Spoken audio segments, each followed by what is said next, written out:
మన ప్రభువును రక్షకుడైన యేసుక్రీస్తు వారి అతి శ్రేష్టమైన నామమునకు మహిమ కలుగును గాక. రెండు చేతుల పైకి దేవునికి స్తోత్రం చెప్దాం. 5 నెలలు రెక్కల చాటును భద్రపరిచి 6వ నెల మొదటి తారీఖు మొదటి ఆదివారపు ఆరాధన వాగ్దాన సందేశం ప్రభు బలలోనికి నడిపించిన దేవునికి మహిమ కలుగును గాక. దేవుని వాక్యాన్ని కొద్ది నిమిషాలు మనము ధ్యానము చేద్దాము. ఈరోజు వాగ్దాన సందేశములోని దేవుడు మనందరికి ఇస్తున్న వాగ్దానాన్ని ధ్యానము చేద్దాము. యెషయా గ్రంథము 49వ అధ్యాయము 18వ చరణాన్ని ఈరోజు వాక్య వాగ్దానముగా ఈ నెలలో దేవుడు మనందరికి అనుగ్రహించబోతున్నాడు. కనులెత్తి నలుదిశలా చూడుము, వీరందరూ కూడుకొనుచు నీ యొద్దకు వచ్చుచున్నారు. నీవు వీరందరినీ ఆభరణముగా ధరించుకుందువు. పెండ్లి కుమార్తె వడ్డానము ధరించుకున్నట్లు నీవు వారిని అలంకారముగా ధరించుకుందువు. నా జీవము తోడని ప్రమాణము చేయుచున్నానని యెహోవా సెలవిచ్చుచున్నాడు. దేవుడి వాగ్దానమును వారి వెలికిడిలో దీవించును గాక. చదవబడిన వాక్యమును మనం పరిశీలించిన వారమైతే గ్రంథకర్త యెషయా ఇతడు ఒక ప్రవక్త. దేవుడు ఈ ప్రవక్తను ఎన్నుకొని ప్రభువైన యేసుక్రీస్తు వారి పుట్టక మునుపు అనగా 700 సంవత్సరాల క్రితమే యేసుక్రీస్తు ప్రభు వారి యొక్క రాకడని గూర్చి, ఆయన భూలోకానికి జన్మించబోతున్న విధానమును గూర్చి, ఆయన పుట్టుకను గూర్చి, తదుపరి ఇశ్రాయేలు జనములను గూర్చిన విషయాలు అనేకములు రచించినట్లుగా మనం చూస్తున్నాం. యెషయా గ్రంథాన్ని చిన్న బైబిల్ అని పిలుస్తారు. ఎందుకంటే పరిశుద్ధ గ్రంథము లేదా బైబిల్ గ్రంథములో 66 పుస్తకాలు ఉంటే యెషయా గ్రంథములో 66 అధ్యాయాలు ఉంటాయి. 39 అధ్యాయాలు పాత నిబంధన, 27 అధ్యాయాలు కొత్త నిబంధనలో ఉన్నట్లు 39 అధ్యాయాలు పాత నిబంధన ప్రభువైన యెహోవా దేవుడిని, అలాగే 27 అధ్యాయాలు తరువాత ప్రభువైన యేసుక్రీస్తును పరిచయం చేసేంతగా ఈ వాక్యాన్ని మనం చూడవచ్చు. అయితే చదవబడిన ఈ 49వ అధ్యాయము 18వ వచనములోని ఈరోజు మూల వాక్యములో ఈ 49వ అధ్యాయం అంతా మనం చదువుకుంటే ఒక జననమును గురించిన విషయాలు, ఒక వ్యక్తి క్రైస్తవ జీవితంలో పుట్టడము గురించిన విషయాలను గూర్చి, దేవుడు నిన్ను అరచేతిలో సృష్టించాడని, నిన్ను కన్నాడని, ఒక ప్రసవ వేదన వంటి అనుభవాలని, నిన్ను చెక్కుకున్నాడని మాటలు మనం ఎక్కువగా ఈ అధ్యాయాల్లో చూస్తూ ఉంటాం. అయితే 18వ వచనాన్ని మనం చదువుకుంటే ఈరోజు మన మూల వాక్యము కనులెత్తి నలుదిశల చూడుము అంటున్నాడు. తూర్పు, పడమర, ఉత్తర, దక్షిణము, ఇవి 4 దిక్కులు మనకి. దీనిని నలుదిక్కులు అంటారు, నలుదిశలు అని కూడా పిలుస్తూ ఉంటారు. 4 వైపులు చూడు. తూర్పు చూస్తావో, ఉత్తరాలు చూస్తావో, పడమర చూస్తావో, దక్షిణాలు చూస్తావో. జనులు తండోపతండాలుగా రాబోతున్నారు. వారు వస్తే ఎలా ఉంటుందో తెలుసా? మెడలో హారము ధరించినట్లు ఉంటుంది. పెండ్లి కుమార్తె వడ్డానము ధరించినట్లుగా ఒక అలంకార రూపముగా వారు నీకు ఉండబోతున్నారు. ఒక సొగసు నీకు రాబోతుంది, ఒక ప్రత్యేకత నీకు రాబోతుంది, ఒక ఘనత నీకు రాబోతుంది. నిజంగా దేవుని మహాకృప మే నెల 29వ తారీఖు జరిగిన మన దైవ కృపా సువార్త మహోత్సవం వసంతవాడి గ్రామములో వర్షము కారణము చేత ఎక్కడ పెట్టాలని ప్రార్థన చేసుకొని మన ఎస్ఎస్ఆర్ ఫంక్షన్ హాల్లో పెట్టడం వల్ల ఎంత ఘనతో తెలుసా?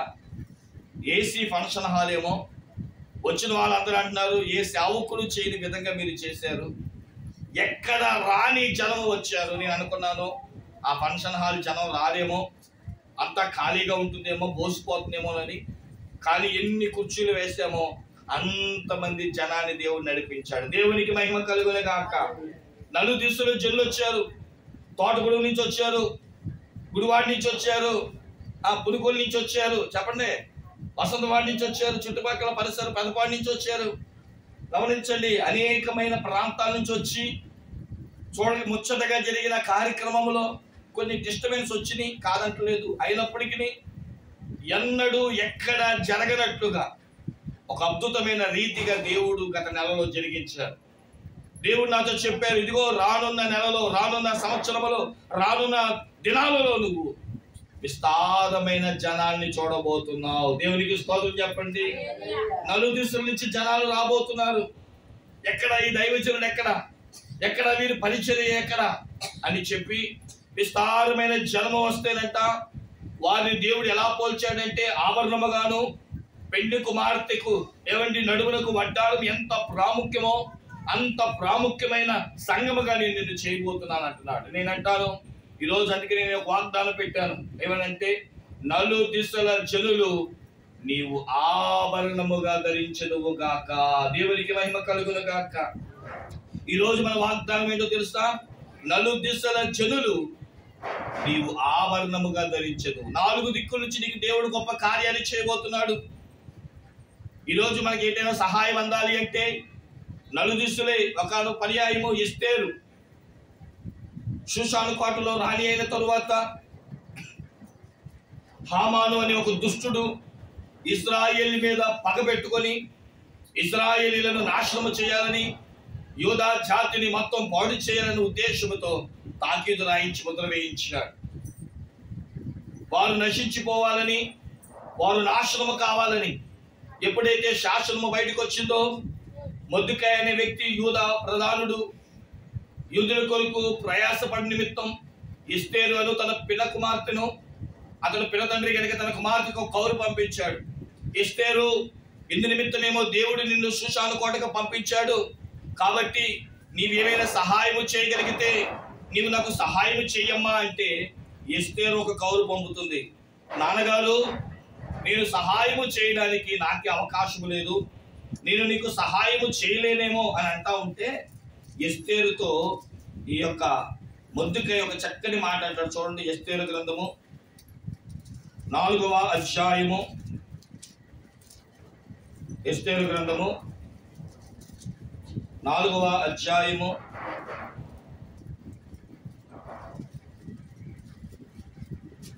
14వ వచనం. నీవు ఈ సహాయమందు నీవు ఈ సమయమందు ఏమియో మాట్లాడక మౌనంగా ఉన్న ఎడల యూదులకు సహాయమును విడుదలయు మరి ఒక దిక్కు నుండి వచ్చును గాని నీవును నీ తండ్రి వారు నశించు. ఏదైనా ఒక దిక్కు నుండి సహాయం రాకమానదు. ద్వితీయోపదేశ కాండము మనం 28వ అధ్యాయం చదివితే, నీవు దేవుని వాక్కుని వినగలిగితే, ఆయన వాక్యానుసారముగా జీవించగలిగితే, శత్రువులు ఒక దిక్కు నుండి నీ మీదకు వచ్చి వేరొక దిక్కు నుండి పారిపోదురు అనే మాట మనం చూస్తాం. కాబట్టి ప్రియమైన దేవుని బిడ్డలారా, కష్టాలు వచ్చినా ఏదో ఒక దిక్కు నుంచి వస్తూ ఉంటాయి, నష్టాలు వచ్చినా ఏదో ఒక దిక్కు నుంచి వస్తూ ఉంటాయి. అందుకని ఈరోజు మనం న్యూస్ పేపర్ చదువుతూ ఉంటాం, వార్తాపత్రికలు. న్యూస్ అంటే అర్థం, ఎన్ అంటే నార్త్, ఈ అనగా ఈస్ట్, డబ్ల్యూ అనగా వెస్ట్, ఎస్ అనగా సౌత్. అనగా వార్తలు ఎక్కడి నుంచి వస్తున్నాయంటే తూర్పు నుంచి, పడమర నుంచి, ఉత్తరము నుంచి, దక్షిణము నుంచి వార్తలు వచ్చే సమాచారమే న్యూస్ పేపర్ అంటారు. 4 దిక్కులు ఉన్న సమాచారాన్ని మనకు అందిస్తాయి. ప్రియమైన దేవుని బిడ్డలారా, దేవుడు ఈరోజు మాట్లాడిస్తున్నాడు. మానవ కోటికి లేదా ఈ భూమికి ఉన్న 4 దిక్కుల నుండి జనులు రాబోతున్నారు. మన బైబిల్ గ్రంథమును పరిశీలించిన వారమైతే ఇప్పుడున్న పరిస్థితిలో నలుదిశలు అనగా 4 దిక్కుల్లో ఏమున్నాయి అని మనం చూస్తే, చూడండి ప్రియులారా, మొదటి రాజుల గ్రంథం 5వ అధ్యాయం 3వ వచనాన్ని మనం చదువుకుంటే, మొదటి రాజుల గ్రంథము 5వ అధ్యాయము 3వ వచనాన్ని మనం చదువుకుంటే, యెహోవా నా తండ్రి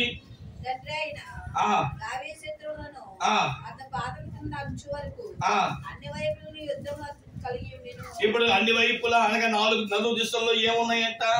యుద్ధములు ఉన్నాయి. వింటున్నామా? ఏంటి? ఇజ్రాయెల్, అలాగే గాజా, అలాగే రష్యా, ఉక్రెయిన్, అలాగే మనం గమనించిన వారైతే ఇండియా, పాకిస్తాన్. ఏం వింటున్నాం మనం న్యూస్ చూస్తూ ఉంటే?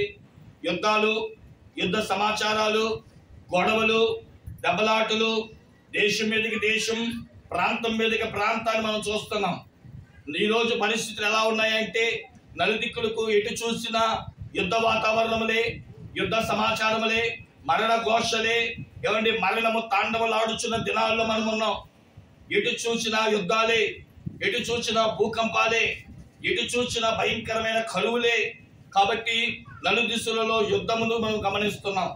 రెండోది మనం చూసిన వారమైతే ఇర్మియా గ్రంథం 6వ అధ్యాయం 25వ వచనాన్ని కనుక మనం చదవగలిగితే, ఇర్మియా గ్రంథం 6వ అధ్యాయం 25వ వచనములో పరిశుద్ధాత్మ దేవుడు రాయిస్తూ ఇక్కడేమంటున్నాడంటే, పొలములోనికి పోకుము, మార్గములోనికి నడవకుము, శత్రువుల కత్తిని ఉలిపించుచున్నారు, నలుదిక్కుల భయము రగులుచున్నది. నలుదిక్కులు ఏముందంటే భయం ఉంది. ఎటు వెళ్ళాలన్న భయం. శత్రువు ఎటు వస్తాడు, ఎటు నుంచి ప్రాణ నష్టం వస్తుందో. నిజంగా ఈ రోజుల్లో బండి తీయాలంటే భయం వేస్తుంది. నువ్వు చక్కగా తోలుతావు, కానీ వచ్చేవాడు చక్కగా వస్తున్నాడా? ఏమండి కొన్నిసార్లు యాక్సిడెంట్లు చూస్తూ ఉంటే ఆ ఎదుటి వాడిది ఏ తప్పు లేకపోయినా, ఏమండి ఎదుట వచ్చిన వాహనము, ఏమండి ఢీ కొట్టిన విధానమును బట్టి ఈరోజు రోడ్డు మీదకి వెళ్ళాలంటే భయం, బండి తీయాలంటే భయం, నడవాలంటే భయం. మన ఇదే పెదపాడులో నడుచుకుంటూ వెళ్తున్నాయని కాలు గుద్దేసిందంట. ఏమంటే సాఫీగా బండి వెళ్తున్నాడు, ఆగిన సుమోని లేదా ఆగిన కారుని వెనక నుంచి లారీ గుద్దేయడం, ఆ కారు వచ్చి తోలుతున్న ఈ యొక్క బండిని గుద్ది అతను చచ్చిపోయాడు. కారణం మనం చూస్తూ ఉంటే చావు రావడానికి ఏమంటే కారణాలు అక్కర్లేని దినాల్లో మనం ఉన్నాం. కూర్చున్నప్పుడే గుండె ఆగి చనిపోయిన వాళ్ళు ఉన్నారు. కూర్చుంటూ ఉంటే పైనుంచి పడి చచ్చిపోయిన వాళ్ళు ఉన్నారు. పెంకులు కానీ రాళ్ళు కానీ. మేము నిన్న కాలం మంది వస్తూ ఉంటే విజయవాడ పరిసర ప్రాంతాల్లో ఏమంటే మీకు తెలుసు కదా, బ్రిడ్జిల మీద వెళ్తూ ఉంటే మా పక్కన ఒక లారీ వెళ్తుంది. ఆ లారీ ఏంటా అని చెప్పి ఒకసారి పైకి ఎత్తితేనండి ఇంత బండ్లు ఉన్నాయి, రాళ్ళు.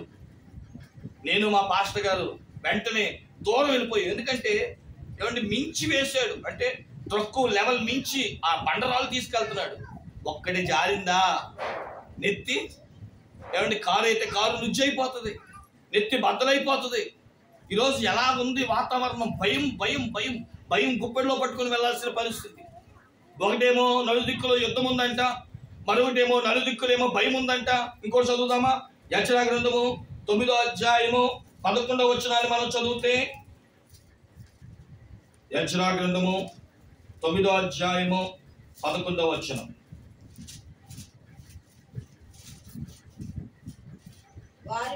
వారు మీరు స్వతంత్రించుకొనబోవు దేశములు, దాని నివాసములు అపవిత్రత చేతను, వారు చెయ్యు అసహ్యమైన వాటి చేతను అపవిత్రమాయును.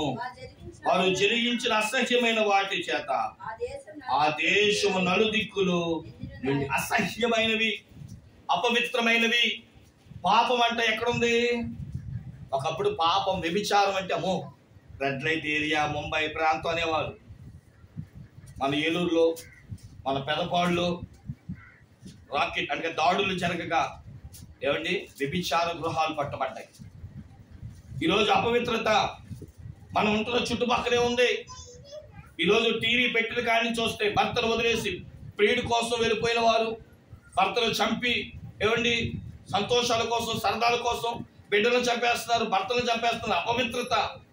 వింటా ఉంటే ఈమె ఆడదేనా, ఈమె తల్లేనా, ఇతను తండ్రేనా అనే పరిస్థితిలో వచ్చేస్తాం. కారణం ఏంటంటే మనుషులు అపవిత్రమైపోతున్నారు.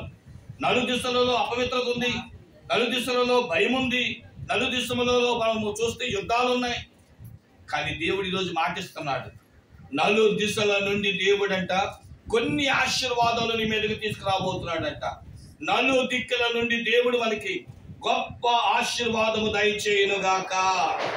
రండి, దేవుడి వాక్యంలో 4 విషయాలు మీ ముందు పెట్టి, 4 దిక్కుల నుండి దేవుడు నీకు ఎలాంటి ఆశీర్వాదాన్ని పంపించబోతున్నాడో మనం కొద్ది నిమిషాలు ధ్యానం చేద్దాం. స్పీడ్గా నాకు అందించగలిగితే చూడండి. యెహోషువ గ్రంథము 1వ విషయాన్ని చెప్తున్నాను. యెహోషువ గ్రంథము 21వ అధ్యాయము 44వ వచనాన్ని మనం చదవగలిగితే, యెహోషువ గ్రంథము 21వ అధ్యాయము 44వ వచనాన్ని మనము చదువుకుందాం. యెహోవా వారి పితరులతో ప్రమాణము చేసిన వాటన్నిటిని ప్రకారము అన్ని దిక్కుల యందు వారికి విశ్రాంతి కలుగజేసెను. చాలండి, చదవబడిన వాక్యమును మనం పరిశీలించిన వారమైతే మొదటి ఆశీర్వాదం ఏమిటి అంటే, దేవుడంట నీకు నెమ్మది ఉన్నా లేకపోయినా, ఏమండి జనముల చుట్టూ భయములున్నా, నాలుగు దిశల చుట్టూ యుద్ధ సమాచారాలు ఉంటున్నా, నలు దిశల చుట్టూ అపవిత్రత ఉన్నా, మన దేవుడంట మనకంట ఏమిస్తాను అని అంటున్నాడంటే, నలు దిశల నుండి మనకంట విశ్రాంతినివ్వబోతున్నాడు. దేవునికి మహిమ కలుగును గాక. ఈరోజు నీ జీవితంలో నెమ్మది లేదా? విశ్రాంతి లేదా? అలిసిపోతున్నావా? ఉద్యోగాల్లో అలిసిపోతున్నావు, కుటుంబాల్లో అలిసిపోతున్నావు, దాంపత్యంలో అలిసిపోతున్నావు, వ్యాపారంలో అలిసిపోతున్నావు, విశ్రాంతి లేదు, నెమ్మది లేదు. లేచిన కానించి ఏమిటి 7:1 అంటాడు కదా, భూమి మీద నరుల కాలం అంటే యుద్ధ కాలం. ప్రతిరోజు పోరాటాలే, ఆరాటాలే, పరుగులే, నెమ్మది లేదు, సమాధానం లేదు, విశ్రాంతి లేదు. అలాంటి నీ జీవితంలో దేవుడు అన్నాడు మత్తయి సువార్త 11:28 వచనంలో, ప్రయాసపడి భారం మోస్తున్న సమస్త జనులారా నా యొద్దకు రండి, నేను మీకు ఏమివ్వబోతున్నాను? విశ్రాంతిని ఇవ్వబోతున్నాను. 4 దిశలలో దేవుడు మనకి విశ్రాంతిని ఇవ్వబోతున్నాడు.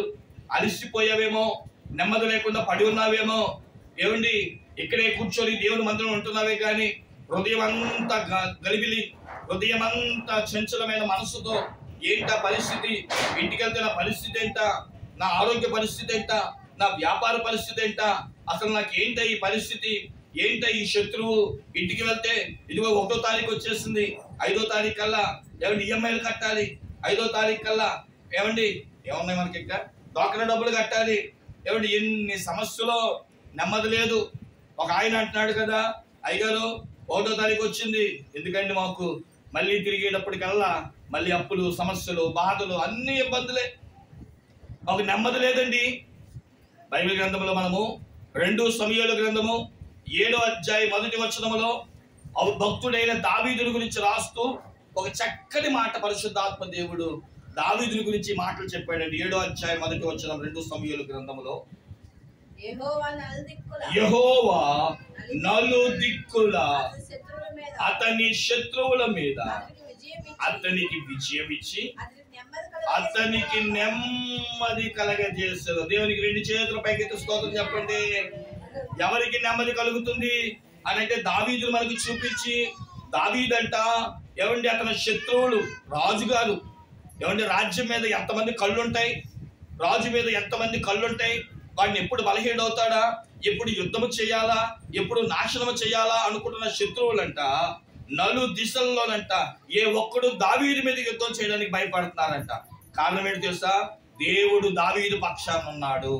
దావీదు జీవితములో నలు దిక్కుల ఏముందంట? నెమ్మది ఉంది, విశ్రాంతి ఉంది. ఎందుకో తెలుసా? దావీదుకి ప్రార్థనా జీవితం ఉంది. 7 సార్లు ప్రార్థన చేసేవాడంట. ఆయన ప్రార్థన చేస్తేనంట ఆయన పడుకునే ఆ పడక నేలలో కొట్టుకుపోయేదంట. అంతగా పశ్చాత్తాపం, అంతగా ప్రార్థన, అంతగా దేవుని దగ్గర మొరపెట్టేవాడు. ఈరోజు వాక్యం వింటున్న సహోదరి సహోదరుడా, దేవుని వాక్యాన్ని మనం చదివితే తీమోతేయులకు రాసిన పత్రిక 2వ అధ్యాయం 1వ వచనములో, మొదటి తీమోతేయులకు రాసిన పత్రిక 2వ అధ్యాయం 1వ వచనములో మనం చదివితే ఈ విధంగా రాయబడి ఉన్నది,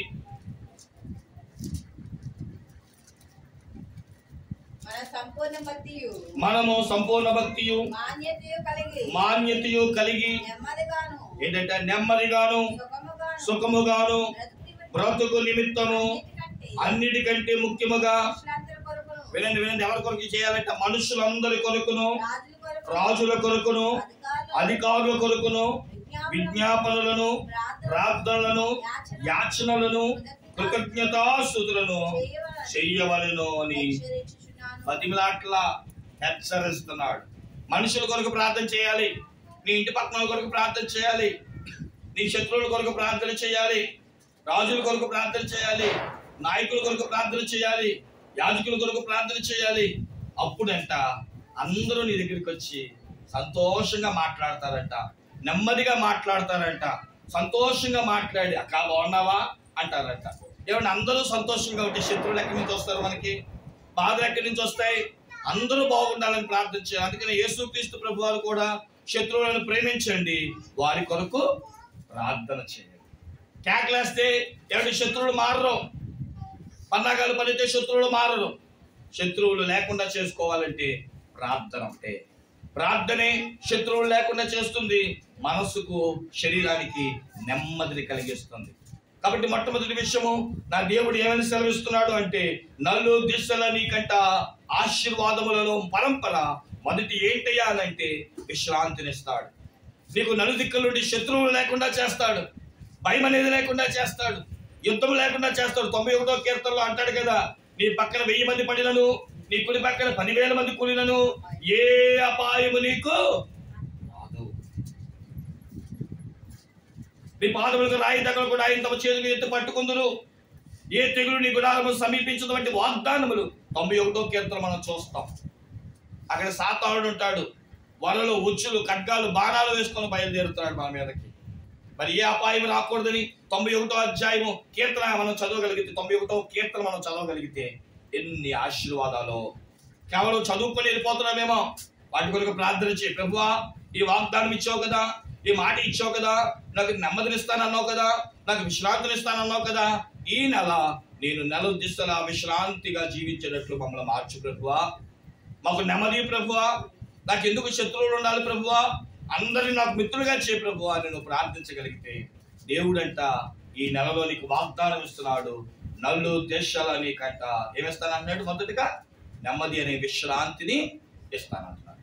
ఇక సమయం లేదు కనుక ప్రేమ దేవుని పెట్టారా, రెండో విషయానికి వచ్చేస్తున్నాను. 2 దినవృత్తాంతముల గ్రంథము, దినవృత్తాంతముల 2వ గ్రంథము 32వ అధ్యాయము 22వ వచనాన్ని చదువుకుందాం. 2 దినవృత్తాంతముల గ్రంథము 32:22.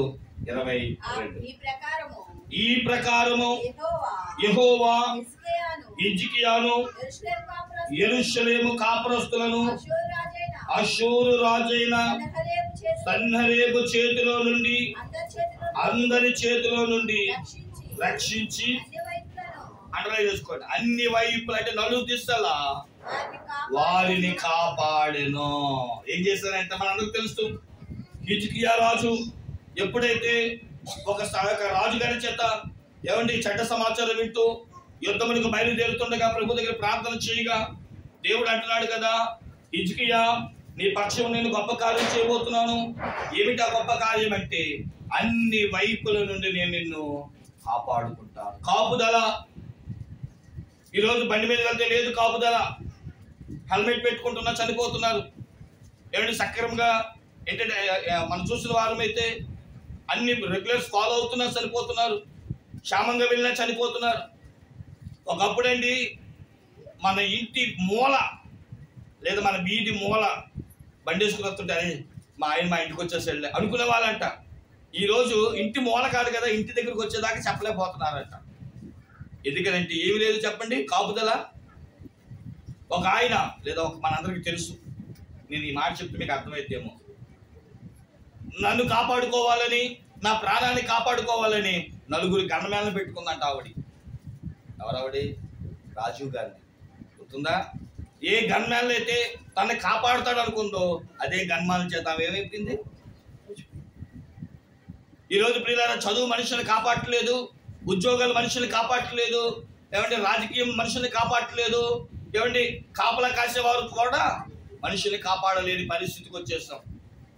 యుద్ధములు, యుద్ధ సమాచారాల వల్ల ఎవరు ఎలా మారిపోతున్నారో తెలియట్లేదు, ఎవరి నుంచి ప్రాణ నష్టం వస్తుందో మనకి తెలియట్లేదు. అందుకని బైబిల్ చెప్తుంది, నలు దశల నుండంట దేవుడు ఏమిస్తున్నాడు అంటే కాపుదల ఇస్తున్నాడంట. మరి ఈరోజు వాక్యం వింటున్న ప్రియ సహోదరి సహోదరుడా, ఈరోజు దేవుని వాక్యం మాట్లాడుతుంది. ఈరోజు నీ కాపుదల ఎవరిని బట్టి? నా ఇంటి చుట్టూ గోడ ఉందండి అని అనుకుంటున్నావా? ఆ గోడకి రావట్లేదా పావులు, గోడకి రావట్లేదా జంతువులు, మనకి ప్రాణ నష్టం కలగ చేయట్లేదా, హాని చేయట్లేదా? గమనించండి, ఎన్ని ఉన్నప్పటికీ కూడా మనుషులకి కాపుదల లేని దినాల్లో నా దేవుడు మాటిస్తున్నాడు, నేను నిన్ను అన్ని వైపుల అనగా నెల దిశల నుండి నేను నిన్ను కాపాడేదను. మీరు కీర్తన గ్రంథం 121వ కీర్తన చదువుకుంటే 5 రకాలుగా దేవుడు మనల్ని కాపాడుతున్నట్లుగా 121వ కీర్తన మనం చదువుకోవచ్చు. పిల్లారా, కొండల తట్టు నా కళ్ళు తెచ్చున్నాను, నాకు సహాయం ఎక్కడి నుండి వచ్చును, యెహోవా వలన నాకు సహాయం కలిగినని చెబుతూ ఒకసారి ఆ కీర్తన నేను చదువుతున్నాను చూడండి. 121వ కీర్తన. నాకు సహాయం ఎక్కడి నుండి వచ్చును, యెహోవా వలన నాకు సహాయం కలుగును.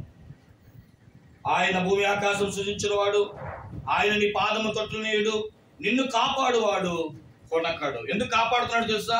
ఆయన కొనకడ కాబట్టి కాపాడుతున్నాడట. రెండవది, ఇశ్రాయేలు కాపాడువాడు కొనకును నిద్రపోడు, యెహోవాయే నిన్ను కాపాడువాడు. ఎందుకు దేవుడు నిన్ను కాపాడుతాడు? ఆయన సైన్యములకు అధిపతి కనుక నేను కాపాడుతాడు. నీ కుడి పక్కన యెహోవా నీకు నీడగా ఉండును, పగల ఎండ దెబ్బలు నీకు తగలదు, రాత్రి వెన్నెల దెబ్బలు నీకు తగలదు. ఆయన ఎలా కాపాడుతాడంటే ఏ అపాయం రాకుండా ఆయన నిన్ను కాపాడుతాడు. ఆయన నీ ప్రాణమును కాపాడుతాడు. నాలుగోది, ఇది మొదలుకొని నిరంతరము నీ రాకపోకలు యందు యెహోవా నిన్ను కాపాడుతాడు. 5 రకాలుగా దేవుడు కాపాడుతాడు. పగల వెన్నెల దెబ్బ, రాత్రి పగల ఎండ దెబ్బ, రాత్రి వెన్నెల దెబ్బ తగలకుండా, కొనకకుండా, నీకు ప్రాణ నష్టం కలగకుండా, ఆస్తి నష్టం కలగకుండా నిన్ను కాపాడుతానంటే ఒక కీర్తన మనకు ఒకటి రాసినట్లే మనం చూస్తాం. ఈరోజు దేవుడు మాటిస్తున్నాడు. నలుగురు దిశల నుండి ఎందుకు తెలుసా నీకు నేను పిలుస్తున్నాను అంటే, ఒకటి, ఆయనంట నిన్ను విశ్రాంతిలోనికి తీసుకువెళ్ళడానికి, నెమ్మది లేని జీవితాలకు నెమ్మది ఇవ్వడానికి. 2, హాని కలిగించే లోకములో ఏ అపాయం రాకుండా నిన్ను కాపాడుకుంటాను అంటున్నాను. ఇక 3వ మాట దగ్గరికి వస్తున్నాను. చదవండి ప్రేమ దేవుని బిడ్డలారా. 1 సమూయేలు గ్రంథము 12వ అధ్యాయము 11వ వచనం. 1 సమూయేలు గ్రంథము 12వ అధ్యాయము 11వ వచనం. యెహోవా యెరుబాయేలును పెదాలను యిఫ్తాను సమూయేలును పంపి నలుదిశలా మీ శత్రువుల చేతి నుండి మిమ్మల్ని విడిపించినందున మీరు నిర్భయముగా కాపురం చేస్తున్నారు. ఇక్కడ మనం చూసిన వారమైతే ఈ 12వ అధ్యాయంలో ఇశ్రాయేలీయులతో దేవుడు సమూయేలు ఇశ్రాయేలీయులతో మాట్లాడుతున్న మాటలు మనం చూస్తాం. ఈ 12వ అధ్యాయంలోని 11వ వచనంలో ఇక్కడ ఈ చరిత్ర అంతా మనకు వద్దు కానీ, నలుగు దిశల మీ శత్రువుల చేతిలో నుండి మిమ్మల్ని విడిపించి మీరు నిర్భయముగా కాపురము చేయదు. భయము లేని జీవితం. ఏ జీవితం అంటే మనకి దేవుడు నలుగు దిశల భయము లేని జీవితం ఉందా? భయం మనకి ఎవరు ఎటు నుంచి వచ్చి కొడతాడో, ఎటు నుంచి వచ్చి తంతాడో. ఏమండి, ఈరోజు ప్రియులారా చాలా సార్లు మనం భయంతో బతుకుతున్నాం, చాలా భయంతో బ్రతుకుతున్నాం. మనుషుల వల్ల నష్టం, జంతువుల వల్ల నష్టం, ప్రాణ నష్టం, ప్రకృతి వల్ల నష్టం. అదే వరదల వల్ల, గాలి వల్ల, పెను తుఫాల వల్ల, ఏమంటే భూకంపాల వల్ల మనుషులు ఈరోజు భయంగా బ్రతుకుతున్నారు. కొన్ని చోట్ల భయాలతో పరిగెడుతున్నారు. భూకంపాల భయం, ప్రశాంతంగా ఇంట్లో పడుకోలేరు, ప్రశాంతంగా పని చేసుకోలేరు. రెక్టర్ స్కేల్ మీద భూకంపం రేంజ్లు పెరుగుతున్నాయి. మన ఏలూరు దాకా వచ్చేసింది భూకంపం. గమనించండి ప్రియమైన దేవుని బిడ్డలారా, ఈరోజు మనిషి భయముతో బ్రతుకుతున్నాడు. ఈరోజు మనిషి ఎందుకు చచ్చిపోతాడు తెలుసా? భయమే. తినడం వల్ల బలం వచ్చేస్తుందని చెప్పి ఎక్కువ తింటున్నాడు, త్వరగా చచ్చిపోతాడు. ఈ కరోనా నాకు వచ్చేస్తుంది. మన కరోనా టైంలో చూడండి, అమ్మో నాకు కరోనా వచ్చిందని భయంతో చచ్చిపోయే వాళ్ళు ఎక్కువ. కాబట్టి గమనించండి, ఈరోజు మనిషి జీవితంలో భయం ఎక్కువగా మనం చూస్తూ ఉంటాం.